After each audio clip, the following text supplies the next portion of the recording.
silence dans le cœur. Alhamdulillah wahdah, wassalatu wassalam ala man la nabiyya ba'dah wa ba'd.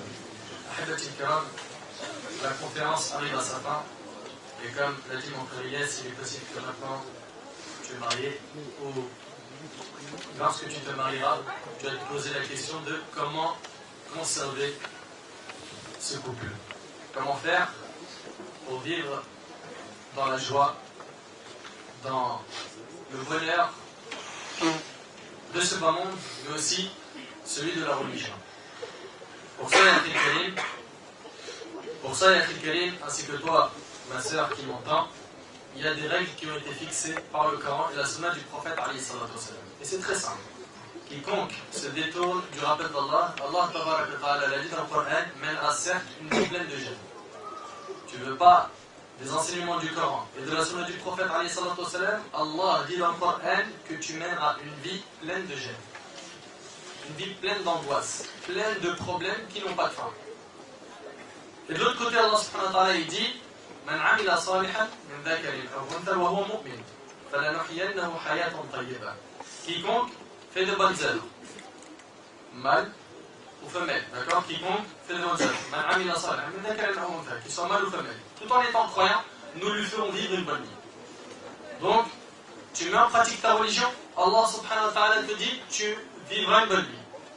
Tu détournes des enseignements de la religion, tu dis non, moi je vais la faire à la Desperate Housewife, Sex and the City, etc., etc., etc. Je vais la faire à je ne sais quoi, à télégarement et télégarement. Sache que tu as tout perdu. Sache que si tu t'écartes du chemin d'Allah et du prophète alayhi salatu wassalam, tu auras tout perdu. Les règles ont été fixées dans le Coran et dans la sunna du prophète alayhi salatu wassalam. Et comme vous le savez, et on le répète encore une fois, le temps est court. Et on va essayer de vous donner un échantillon d'informations pour pouvoir maintenir un couple et pour pouvoir vivre heureux au sein de ce couple. Parce que là, aujourd'hui, on entend quoi? J'en peux plus, je craque. J'en peux plus, je craque. Pas tout le temps, mais il arrive beaucoup qu'on entend ça. Et hélas, on reçoit beaucoup plus de mails qui parlent de problèmes de couple et de divorce qu'autre chose. Et ça nous attriste. Et la cause de tout cela, c'est que les gens ne se sont pas renseignés. On n'a pas vu ce qu'Allah subhanahu wa ta'ala disait au sujet du maintien du couple, ainsi que le prophète alayhi salatu wassalam. Donc il n'y a aucune règle. La règle c'est quoi? C'est, voilà, on vit comme ça et on verra. On vit le jour, et on verra comment ça se passera et on verra. Et la baraka d'Allah elle va descendre. Mais akhi, ainsi que toi ma sœur, si tu ne te conformes pas au Coran et à la sunna du prophète alayhi salatu wassalam, oublie de vivre une vie saine dans ce bas monde. Ça c'est un, sans compter qu'il est possible que tu payes très cher et on va payer. Donc, rentrons directement dans le vif du sujet. Pour pouvoir maintenir un couple, il faut que chacun respecte les droits d'autrui. Il faut que l'homme respecte les droits de la femme et la femme respecte les droits de l'homme. Et bien sûr, pour cela, il faut connaître les droits de la femme et les droits de l'homme. Et c'est ce qu'on va essayer, Inch'Allah, d'aborder dans la fin de cette conférence. Alors, premièrement, commençons par les droits de l'épouse. D'accord? On va parler des droits de l'épouse et après, Inch'Allah, on parlera du droit de qui? Du droit de l'épouse. Donc là, on va parler d'abord de quoi? Les droits de l'époux. Awalan, Allah tabaraka wa ta'ala a dit dans Surat An-Nisa, Surat 4, verset 34, Allah tabaraka wa ta'ala a dit الرجال قوامون على النساء بما فضل الله بعضهم على بعض وبما أنفقوا من أموالهم فالصالحات قانتات حافظات للغيب بما حفظ الله. Allah subhanahu wa ta'ala a dit les hommes ont autorité sur les femmes. Ah, t'as commencé déjà. D'entrée de jeu, tu nous dis c'est les hommes qui ont autorité sur les femmes. Sachez, mes frères ainsi que vous, mes sœurs, que tout ce qui est dans le Coran doit être accepté. On est musulmans, ça veut dire soumis à Allah, ça veut dire qu'on accepte tout ce qui vient d'Allah. Et il y a une sagesse divine dans tous les ordres d'Allah et dans tous les hadiths qui nous ont été rapportés par qui? Par Nabi alayhi salatu wassalam. Certes, il est possible que certaines fois, tu ne vois pas la sagesse, tu ne comprends pas les choses. En apprenant la religion, tu verras où se trouvent ces sagesses. Allah subhanahu wa ta'ala dit les hommes ont autorité sur les femmes. En raison des faveurs qu'Allah accorde à ceux-là sur celles-ci. Et parmi ces faveurs, comme l'a dit Cheikh Al-Sa'adi, il a dit il y a parmi ces faveurs, Allah a fait que c'est l'homme qui est le tuteur. De même, c'est de chez les hommes qu'on a vu des prophètes et des messagers, n'est-ce pas? C'est les hommes qui allaient au combat. C'est les hommes qui avaient les tâches les plus lourdes. Et de par ces tâches-là, Allah subhanahu wa ta'ala leur a donné quoi? Autorité sur les femmes, tout en sachant, qu'on va voir après, que cela ne veut pas dire qu'il a fait d'eux des tyrans, des injustes, des gens qui doivent mettre pression et faire vivre leurs épouses dans la misère. Absolument pas, et on va voir Inch'Allah ensemble. Seulement, les hommes ont autorité sur les femmes en raison des faveurs qu'Allah accorde à cela sur celles-ci et aussi à cause des dépenses qu'ils font de leurs biens. Ensuite, les femmes vertueuses sont obéissantes à leur mari. Ensuite, les femmes vertueuses sont obéissantes à leur mari. Voilà la femme vertueuse. C'est celle qui obéit à son mari. Ce n'est pas ma parole, c'est la parole d'Allah subhanahu wa ta'ala. Et protège ce qui doit être protégé pendant l'absence de leur époux avec la protection d'Allah. À savoir l'honneur, ses enfants, son argent, ses biens, etc. Donc premièrement, mon frère, le premier droit que tu as, c'est que ta femme t'obéisse. Dans quoi? Dans ce qu'Allah subhanahu wa ta'ala a rendu obligatoire, a rendu licite. Quant à ce qui est de l'illicite, la règle elle est connue, c'est la ta'a li makhlouq fi ma'siyati Allah azza wa jalla. Dans le hadith qui est rapporté par Ahmed, le prophète alayhi salatu wa sallam a dit point d'obéissance à la créature dans la désobéissance au créateur. Et le prophète alayhi salatu wa sallam, dans le hadith qui est rapporté par l'imam al-Tirmidhi, il a dit si j'aurais ordonné à la femme de se prosterner pour un autre qu'Allah, je lui aurais ordonné de se prosterner pour son mari. C'est pour montrer l'importance et la place qu'a le mari en islam. Le prophète alayhi salatu wa sallam, il met en valeur ici l'homme. Et attention, je ne suis pas en train de dire qu'il est en train de dévaloriser la femme, car on va voir par la suite que la femme a de la valeur, et on ne cesse de répéter, comme vous le savez dans nos conférences, que la femme est un bijou en islam. Donc, ça c'est la première chose, que la femme doit lui obéir. Et ça c'est ton premier droit, mon frère. Qu'elle t'obéisse dans quoi? Dans ce qui est halal. Dans tout ce qui est illicite, elle n'a pas le droit de t'obéir. Et d'ailleurs, le prophète alayhi salatu wa sallam a dit si la femme accomplit ses 5 prières, puis qu'elle jeûne son mois, à savoir le mois du Ramadan, et qu'elle préserve sa chasteté, et qu'elle obéit à son mari, il lui sera dit le jour du jugement entre au paradis par n'importe quelle porte que tu souhaites. Et le hadith il est rapporté par Ibn Hibban et il est authentique. T'imagines? Ça veut dire que le paradis pour la femme il est facile. 5 prières, ton mois de Ramadan, tu préserves ta chasteté, tu ne tombes pas dans le haram et tu obéis à ton mari, il te sera dit le jour du jugement entre au paradis par n'importe quelle porte que tu souhaites. Ça c'est donc la première chose. Et le prophète alayhi salatu wa sallam, dans un autre hadith, il a insisté sur ce point, c'est pour ça qu'il a parlé à plusieurs reprises de cette chose, et il a dit dans un autre hadith à une femme, sache que ton mari est ton paradis ou ton enfer. Ton mari est ton paradis ou ton enfer. Et ce hadith-là, il est rapporté par Al-Nasr. Et le prophète alayhi salatu wa sallam, lorsqu'il a été questionné sur les meilleures des femmes, il a dit, c'est celle qui t'obéit quand tu leur donnes. C'est celle qui t'obéit quand tu leur donnes. Et qui te réjouit quand tu la regardes. Quand tu la regardes, elle te réjouit. Pourquoi? Elle s'entretient, elle fait attention à elle.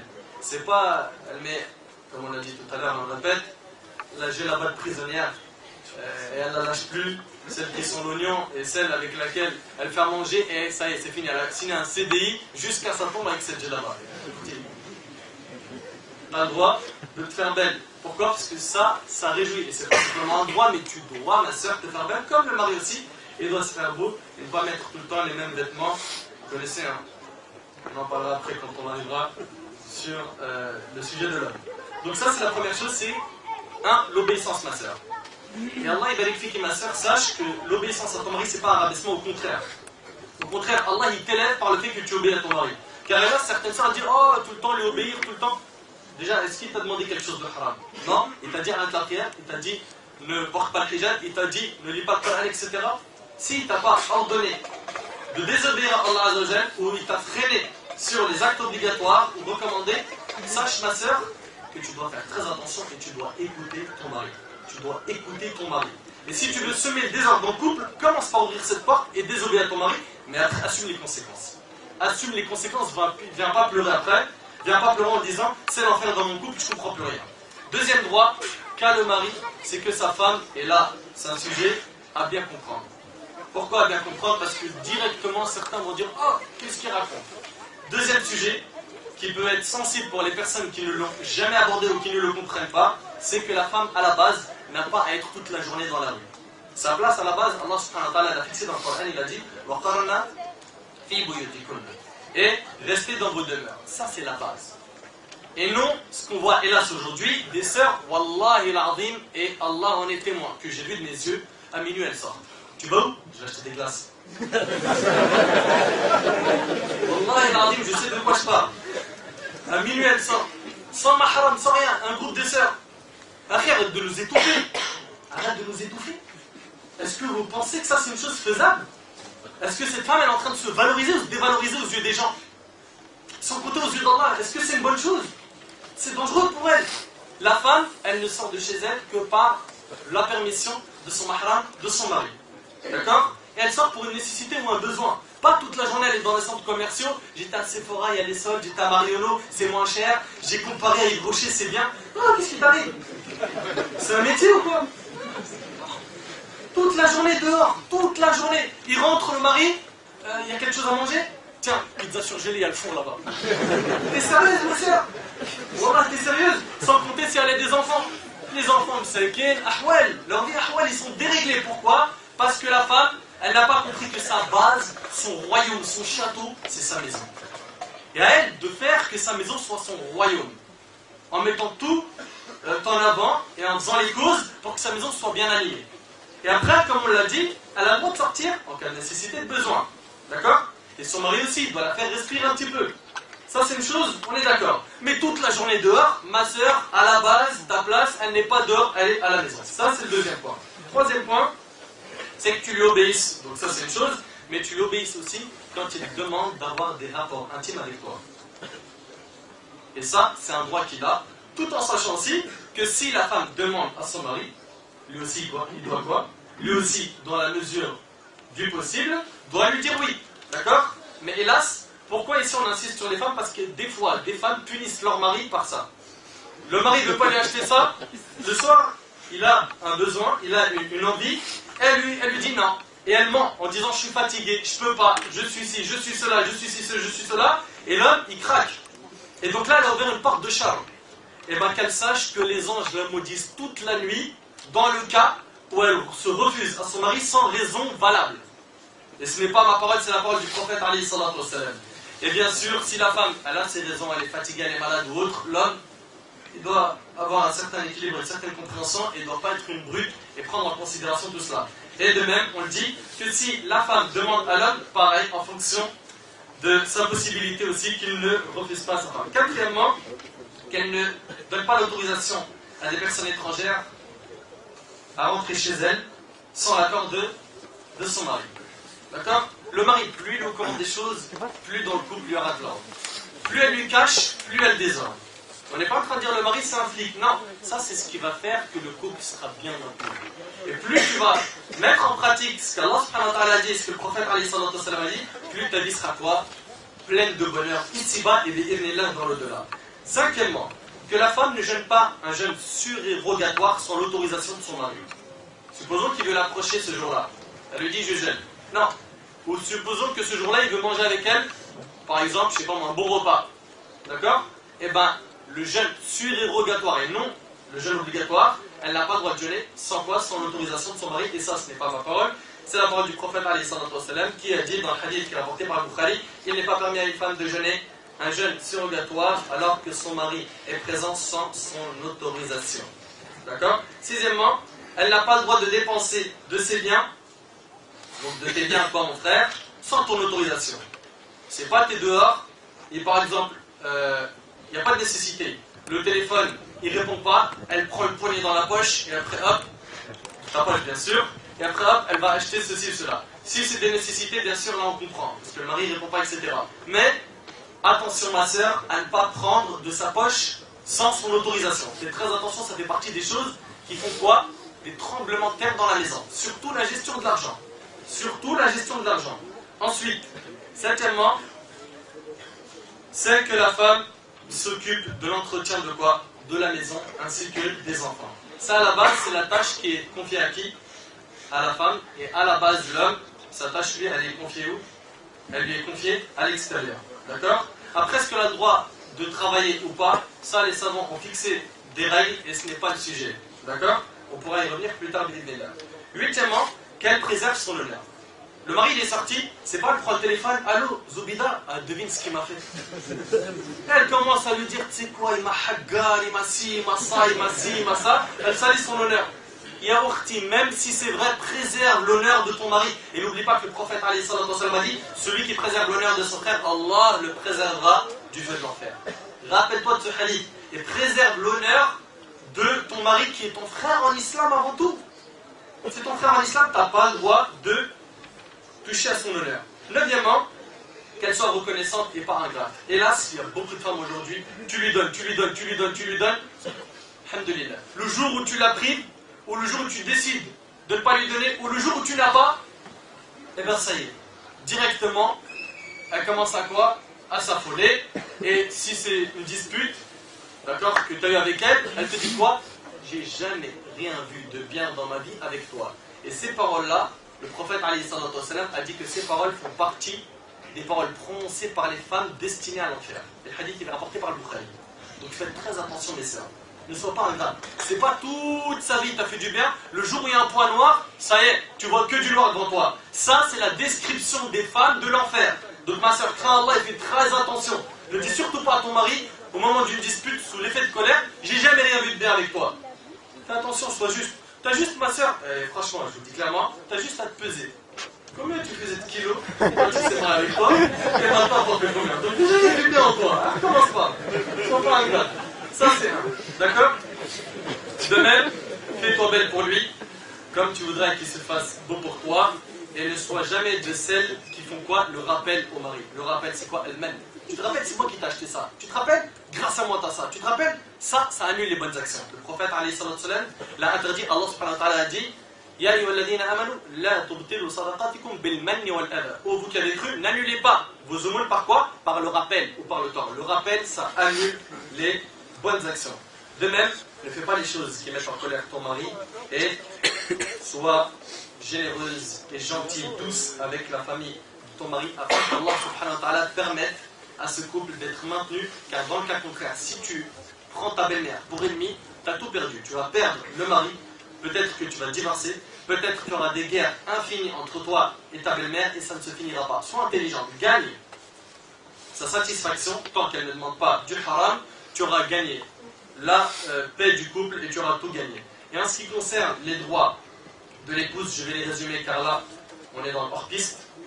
On va les résumer simplement en disant que en ce qui concerne l'épouse, premièrement, mon frère, toi qui m'écoutes, tu dois bien te comporter avec elle. Allah subhanahu wa ta'ala dit وَعَاشِرُهُنَّ بِالْمَعْرُوفِ et comportez-vous convenablement envers elle. Ta femme, c'est pas un ennemi, c'est pas un esclave. C'est pas une esclave. Ta femme, ce n'est pas un ennemi, ni une esclave. Donc comporte-toi bien avec elle et sache que le prophète a dit خَيْرُكُمْ خَيْرُكُمْ لِأَهْلِ. Le meilleur d'entre vous, le meilleur avec sa famille et je suis le meilleur envers ma famille. D'accord? Et le prophète recommandait la bienfaisance envers les épouses et d'ailleurs c'était sa recommandation avant de mourir sallallahu alayhi wa sallam, an-nisa et aussi la prière. De même, mon frère, sache que tu dois trouver un moment de détente et de loisir avec ta femme. Le prophète alayhi salatu wa sallam, comme c'est rapporté dans le Bukhari, après des batailles, il disait à l'armée avancée et il faisait une course avec Aïcha radiyallahu anha. C'est-à-dire qu'il cherchait à trouver un moment de détente et de loisir. Essaye de le trouver aujourd'hui, et tu n'es pas obligé de faire une course, mais il y a plusieurs moyens de se divertir avec ton épouse. Aussi, essaye d'apprendre à fermer l'œil de temps en temps. C'est pas à chaque fois qu'il se passe un problème, tu lui fais un jugement. Viens, on s'arrête, allez, on ouvre le dossier depuis le début. Alors, tu as fait ça à 15h16. 16h22, tu as vu ce que je t'ai dit. Eh, mais c'est pas possible. Apprends à fermer l'œil de temps en temps. Le prophète a dit que l'homme ne déteste pas la croyante s'il voit en elle des défauts qui se rappellent de ses qualités. Elle a sûrement des qualités, rappelle-toi de ses qualités afin de pouvoir fermer l'œil face à quoi? Face à ses défauts. De même, on va citer ces deux derniers points, mais c'est que l'homme ne doit pas se comporter injustement en frappant sa femme ou en l'humiliant. Le prophète a interdit de frapper au visage. Il a dit La taltum khabbih, wa la tuqabbih.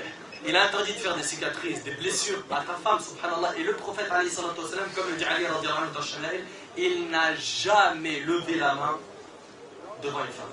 Il n'a jamais frappé une femme, ni un enfant. Les seules fois où il a levé la main, c'était dans le combat dans le sentier d'Allah. C'est tout. Donc, prends pour exemple le prophète alayhi salatu wassalam, et rappelle-toi que c'est ta sœur en islam avant tout, et ne l'humilie pas, et ne la rabaisse pas, car toute injustice que tu feras, demain quelqu'un le fera avec qui? Avec peut-être tes filles, car c'est des dettes. Et pour terminer, fais-toi beau pour ta femme. Abdullah ibn Abbas radiallahu anhu an jami' as-sahaba disait, j'aime me faire beau pour ma femme comme j'aime qu'elle se fasse belle pour moi. Et tout le temps le bon soupçon, c'est pas dès qu'elle fait quelque chose tu dis je pense qu'elle a fait ça parce qu'elle voulait faire ça et tu penses du mal d'elle. Non, tout le temps mets en avant quoi? Le bon soupçon. Le bon soupçon. Je termine avec une histoire. L'imam Shafi'i, il y avait un parmi ses élèves qui est venu le visiter alors qu'il était malade, et l'élève a dit à l'imam Shafi'i qu'Allah renforce ta faiblesse au imam. Au lieu de lui dire qu'Allah te renforce de cette faiblesse, il lui a dit qu'Allah renforce ta faiblesse. L'imam Shafi'i lui a dit, si Allah me renforce ma faiblesse, je vais mourir. Qu'est-ce que tu es en train de dire? Il lui a dit, ya imam, par Allah, c'est pas ce que je sous-entendais. Il lui a dit, par Dieu, si tu sous-entendais cela, et même si tu m'insultais, j'essaierai tout le temps de penser du bien de ce que tu voulais dire. Ça c'est le bon soupçon, et ça c'est le comportement du musulman et de la musulmane dans un couple afin d'avoir une vie saine et stable. Et je termine en demandant à Allah subhanahu wa ta'ala de marier nos frères ainsi que nos sœurs célibataires. J'entends pas d'aller. Amin. Tout le monde a levé la main, maintenant ça y est personne. Allah subhanahu wa ta'ala marie nos frères et nos sœurs célibataires, et qu'Allah subhanahu wa ta'ala leur permette de choisir la personne qui craindra Allah Azzawajal et qui se conformera au Coran et à la Sunna du prophète alayhi salatu wassalam, et qu'Allah tabaraka wa ta'ala nous facilite après le mariage de vivre une vie saine ici-bas ainsi que dans l'au-delà. As'alullah subhanahu wa ta'ala an yanfa'ani bima qultu wa yanfa'akum bima sami'tum. هذا ما أعلم والله عز وجل أعلى وأعلم. سبحانك اللهم وبحمدك أشهد أن لا إله إلا أنت أستغفرك وأتوب إليك. بارك الله فيكم والسلام عليكم ورحمة الله وبركاته. إن شاء الله